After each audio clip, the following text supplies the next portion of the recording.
পাচ্ছ এখন এখন বাজে বিকেল 3:30 বা দুপুর হতে পারে।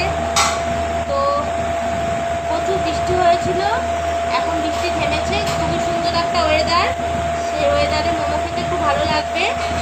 তো আমাদের মোমোগুলো বানানো হয়ে গেছে, এখন এই স্টিম করে তো পাকা নিচে দিয়েছি, এগুলোকে ঠান্ডা করে নেব।